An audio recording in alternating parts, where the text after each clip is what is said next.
Hello，大家好，又嚟到我 Nat Chan 談賽馬嘅時間啦。首先要多謝大家先。經過早兩次嘅呼籲，話 Nat Chan 馬膽篇，大家幫手催谷一下，大家都留咗多啲言啦。留咗多啲言，我哋傾多啲偈啦。YouTube 演算法咧就幫手多少少。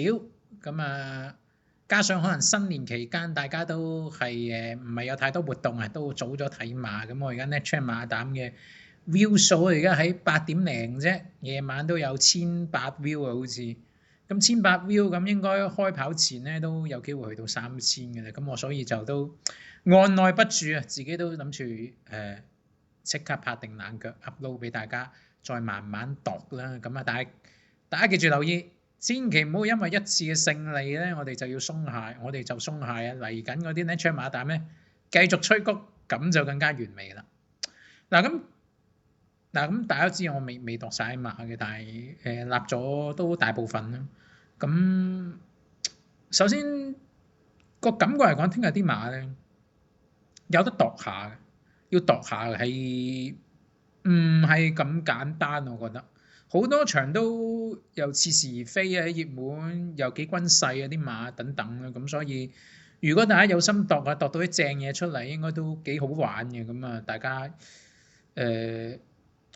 可以留意下啦。咁今次兩隻 Nat Chan 冷腳就真係都嗰啲咩叫做搏下啦，係咪先？上次搏到就係團結必勝啦。咁22倍大家舐嚟食個翻尋味。咁今次都係搏嘅啫嚇。搏當然有我嘅原因啦。咁我嘗試分析我嘅原因，點解可以叫大家搏一搏冷腳。咁大家再決定投唔投注啦嚇。好啦，事不宜遲，因為今日都會多唇舌嘅，應該講呢兩隻。第一隻我揀翻第4場啦。琴日其實我計馬計下都已經揞，即係10號紅雲飛鷹咧，好唔好做冷腳咧？咁樣樣啊。咁我決定就推介10號紅雲飛鷹做冷腳。首先諗下部署先。呢隻馬咧，同呂健威兩隻，呂健威呢兩隻都係蝕分嘅，超過日子係蝕3分跑，紅雲飛鷹係蝕4分跑。咁就你話係咪跑係想減分咧？就應該機會不大，因為佢本身蝕3分同4分咧，好難再減分嘅，因為本身佢都孭重咗幾磅嚟跑啊！呢個第一件事，所以減分嘅意欲咧就應該唔大嘅嚇。唔大嘅。咁你話哇，唔減分係咪一定搏咧？咁唔減分就唔一定搏嘅，唔減分可以當下熱下身隻馬，預賽都得嘅，係咪先？就唔係話一定搏，哇兩隻都減分，即係兩隻都唔係因為減分而跑呢場嘅，所以一定搏啦。咁都唔係，可能熱下身。我又諗下點解要報呢場咧？咁超過日子紅雲飛鷹我哋一隊咁睇咧，大家都係呂健威咁樣先。咁禮拜日其實有場2班1000嘅，咁紅雲飛鷹勉強都報，都好似合情理個田草煎死啊！但係呂健威已經報咗兩隻，戀在你心嘅傳承。咁戀在你心就好合河車嘅戀在你心，因為點解咧？對上一次谷草日賽戀在你心係贏一條街翻嚟，如果冇記錯咁合情合理。再睇下賽期表先，我哋賽期表睇一睇。賽期表好，咁去賽期表。咁下一次佢哋有賽程咧，就去到2月23號，3個禮拜後。2班1000同2班1650兩隻咧都係跑到嘅，超過日子同呢個紅雲飛鷹。咁點解要跑呢場田草千四咧？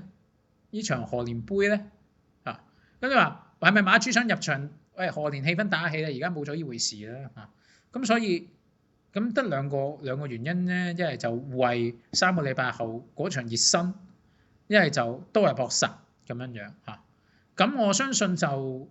咁報住先啦，熱身搏實好。但係報完名之後，難得紅雲飛鷹有個1檔，咁1檔就如果出到閘係好跑啦。但係呢個如果係好大個，如果要係放大10倍嗰隻，如果出到閘跟得前，咁係幾好跑嘅紅雲飛鷹。咁所以我諗都可以搏一搏啩。我諗呂健威見到有個1檔係嘛，咁配莫丹嚟㗎啦。咁嗱呢隻馬咧，紅雲飛鷹咧，我哋又慢慢講啊。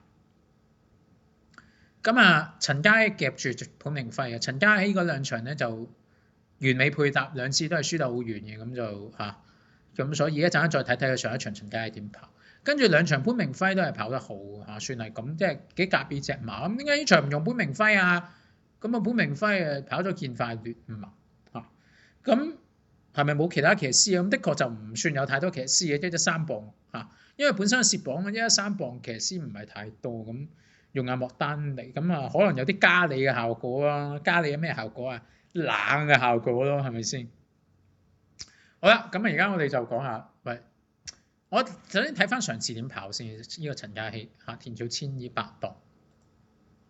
嗱，我講咗咁多，我未講一樣嘢啫。鴻運飛鷹係實力馬，狀態好嚇，係有實力嘅馬嘅，喺呢個評分絕對係冇問題。咁當然佢呢場蝕分啦，係實力馬，係有狀態，係有好檔。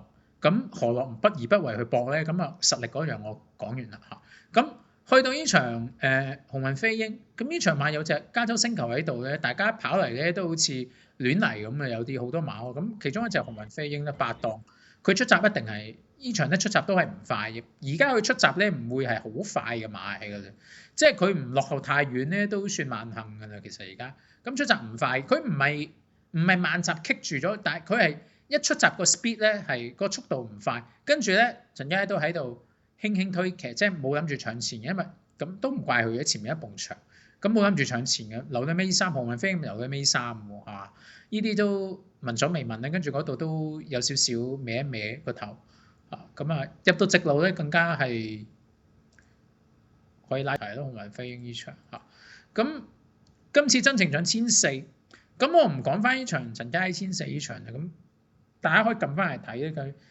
佢當日自己就可以快放嘅，咁跟住直路散，咁你可以覺得佢，但係其實佢直路又係貼住條欄咧，當日咧又係一個不利場地。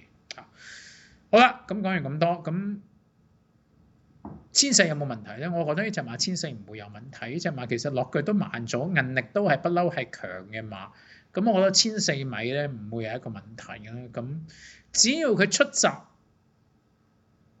唔係漏閘，係正常起步，莫丹尼肯拱2步嘅話咧，一定係跟到前列。咁呢場馬睇翻個速勢表先，咁我都大概同意係咁嘅跑法嘅。鴻運飛鷹2浪，可能2浪會放。如果鴻運飛鷹係真係出閘正常肯懟2下咧，佢同2浪個速度可能會係咁上下，未必2浪會放到，咁可能會2浪放到嘅。如果2浪放到加州特信拍埋去鴻運飛鷹做 box 咧，咁就唔係咁好跑嘅。咁就唔係咁好跑嘅，但係呢啲嘢預料唔到嘅。咁如果鴻運飛鷹你話真係可以做到頂住2浪嘅話咧，咁我覺得即係捱到3、4重彩嘅機會咧都幾高喎嚇。即係我即係咁樣覺得，因為呢隻馬都係嗰句當 fit 啊，唔係隻馬 fit 當好，大冧馬咩輕磅一定好。咁而家咧又係冷到震，而家話俾你聽有幾冷啊？睇下先啦，睇先第4場。而家係33倍獨贏，33倍獨贏，咁啊攬馬啦，咁啊同埋呢場大家琴日有睇我計馬咧，我都已經好岩慘，其實好少一場咧一班賀年杯咧搞到咁岩慘嘅，咁所以我覺得鴻運飛鷹只要出閘正常，莫丹寧肯喐2下手，擺到喺前邊，最完美梗係頂住隻2浪咁自己放啦，咁。如果俾2浪拍咗埋嚟，咁加州德信喺外面咧係難跑噶啦，咁但係到時再睇下點啦，係咪先？最完美就自己單騎領放，頂住隻2浪喺2搭，咁啊最好啦。咁但係我講完咁多，當然機會話唔係一定得啦，咁一定得啊，咁唔係33倍嘅，但係我覺得呢個賠率咧好值得搏，佢呢隻馬係自己單騎領放到嘅啊，咁所以呢隻馬做一隻冷腳。咁啊第二隻冷腳揀翻第4場。第5場唔好意思，第5場。咁呢隻馬咧，我曾經做過呢場冷腳嘅咧，就係3號嘅翡翠鳳凰。咁我想首先唔講呢隻翡翠鳳凰，點解我揀呢場翡翠鳳凰先？但係呢場馬咧，其實有好多咧，即係我定義嘅熱而不穩馬咧嚇，即係標誌科學而家熱門。上次失一失追近咧，就即刻換個潘頓，波件小換潘頓，執個靚檔就咁熱咧。即係我唔係話佢唔得。就一定係偏熱咯呢啲馬，其實聽日都有啲馬係類似咁嘅，閃電落創未落啊！我都係嗰句咧，唔係話佢哋唔得啊，閃電落創未落，而係佢哋會係偏熱咯。咁閃電你仲可以信多次嘅，因為咧佢上次真係倒水咁倒嗰啲飛，咁倒水到上次真係信心十足。咁樂創未來都有輕輕一啲飛咧。標誌科學都好輕微有少少飛，但係都唔係大冧飛嘅。咁所以你話閃電佢幕後睇得好高啊，咁樂創未來、標誌科學嗰啲飛都係試下嘅啫。咁可能閃電再睇高翻少少嘅，但係呢三隻馬都有共通點，就係塞一塞擁近，咁就會偏熱嘅啦。咁呢啲咧就嘗試喺呢啲場次揾啲都係算係有啲能力嘅馬，咁佢哋喺賠率就會偏冷翻啲咯。咁可以搏一搏咯。咁唔止標誌科學，佢有緣人咧都係舐舐嚟嘅，見到呢啲馬，因為咧次次熱，但係次次而家得個近視嘅啫。咁呢啲又好正啊，包熱嘅啦呢啲嚇。雖然佢13檔，即係唔會好熱，但係都包熱，因為咧大家又攞住呢場咧230場次話好勁啊，強勁場次高水準啊。因為咧咩咧？第二有緣人再出跑第3咧，金髮盛世贏咗啦，靚丫女得咗啦。啱啱好贏咗啦，跟住冰雪奇緣贏咗啦，咁啲人咧就係嘭嘭聲無限放大呢場283，其實好多人都講緊嘅咁，但係有緣人講真呢場我唔覺得水準好高嚇以有緣人自己跑出嚟嘅水準唔係好高咁，跟住嗰場都係熱門啦嚇，5.2倍都輸個半馬位咧，應該係輸俾輸俾邊隻？輸俾金髮盛世嘅都係嚇，呢3隻都係230場次好似嚇。咁所以有緣人咧就唔會係好熱，但係都係焗熱嘅馬嚇。咁跟住太陽拍檔就正路熱門啊，呢啲就正路熱門姚本輝嗱上場我係稍稍失望嘅跑第4，但係今次高出賽嘅馬，今次莫雷拉，今次姚本輝啲馬就失身馬應該越跑越好。咁呢啲係正路熱門，但係有兩隻咧就唔係幾正路嘅熱門，標誌科學有緣人，咁所以揀啲偏冷嘅馬。咁就3號一定會偏冷咗啦，翡翠鳳凰。咁我記得就係前嗰次咧填咗1400咧，我就揀佢嘅。咁主要原因係因為佢季初10月17號嗰場咧1400米田草咧跑第3，咁對住咩馬啊？咁就係堂堂行文象合，咁佢係跑第3。咁佢係跑啱晒路線啊！當然咧全程走2碟啊，直路走中檔啱晒，佢係跑啱晒路線，跑第3嘅。咁跟住後邊嗰隻疾風明區嚟，跟住而家都贏咗馬啦之後嗰啲，所以一啲都唔弱嘅呢場賽事。咁翡翠鳳凰跑啱嘅形勢，跑咗一個落後雖然比較遠嘅第3，但係水準絕對唔低。講多次，輸3又4分3嘅馬位，唔代表佢水準低，尤其是佢減咗6分啦，而家減咗6分，落咗8。咁我唔好講今場先咯，講翻前嗰場我揀咗呢場咧係做一槍冷腳，但係呢場咧就係、是。前面喺度肥咁，翡翠鳳凰咧就3碟喺度肥咁，跟住包尾啦，咁好正常啦，呢啲都唔需要多解釋嘅，係極快步速3碟喺度肥，係跑得係個形勢好差咧咁講。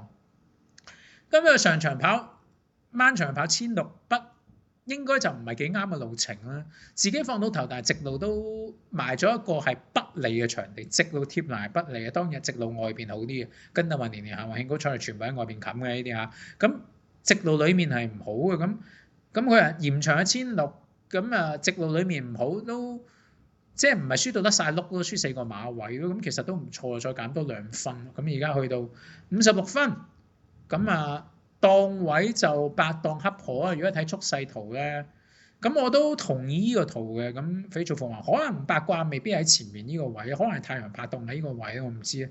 馬神好運就可以快，因為佢都跑開1200咁啊。但係我估佢都會揾遮擋，咁所以翡翠鳳凰放到出嚟嘅機會咧都係有。你話如果又係嗰句翡翠鳳凰放到出嚟以佢季初輸俾堂堂幸運象合嗰個水準咁打啲折扣啊！咁呢場都會係一隻可以入到前列嘅馬咯。咁而家賠咧，等我睇一睇先啦。應該有10倍以外，頭先睇咁睇睇先。12倍而家臨場就唔知啦。臨場可能10倍9倍。咁12倍，我覺得可以值得一搏嘅。所以今日介紹嗰兩隻冷腳咧，就係第4場嘅鴻運飛鷹同埋第5場嘅翡翠鳳凰。咁大家可以參考下嘅。如果大家中意呢段片嘅話，一定要俾個 like 啦，同埋讚啊，同埋分享一段片俾啲朋友睇睇，宣傳下頻道啊！如果大家對我以上分析有意見，都喺下邊留一留言。如果大家想簡單咁支持下咧，都喺呢段 YouTube 片下邊留一留言，留佢謝謝 fans，我都相當高興噶啦。咁最緊要大家咧真係不能夠自滿嘅，我哋就 NetChange 馬膽暫時而家個 view 數幾好，但係我哋都要繼續吹 NetChange 冷腳呢個 view 數，等多啲人睇到啊嘛，係咪先？咁係啦，大家知道我而家另一個渠道咧發放一啲臨場分析嘅，每場賽事10分鐘之前咧都會講下熱熱波啊馬語嘅集前落飛馬、隨定勢嘅電動態等等。如果大家想收啲信息嘅話，可以嚟到 Facebook page NetChain談賽馬嚟到個字彈 post 留言，咁我盡快覆嗰啲有關臨場分析嘅信息俾你睇下，睇你有冇參與嘅，或者撳呢個與 NetChain 嘅談賽馬繼續嚟看股市嘅 group 裡面入到去之後，你會知道點樣去聯絡我，去攞一啲有關臨場分析嘅信息㗎啦。咁啊，最後希望大家嚟到 YouTube 頻道 NetChain談賽馬嘅咁 subscribe 或者訂閱，免費訂閱㗎，同埋咁樣鬧鐘咁全部咁訂閱我所有新片咧，你都會通知或者 notifications 第一時間知道㗎啦。多謝你支持，下集再見，拜拜。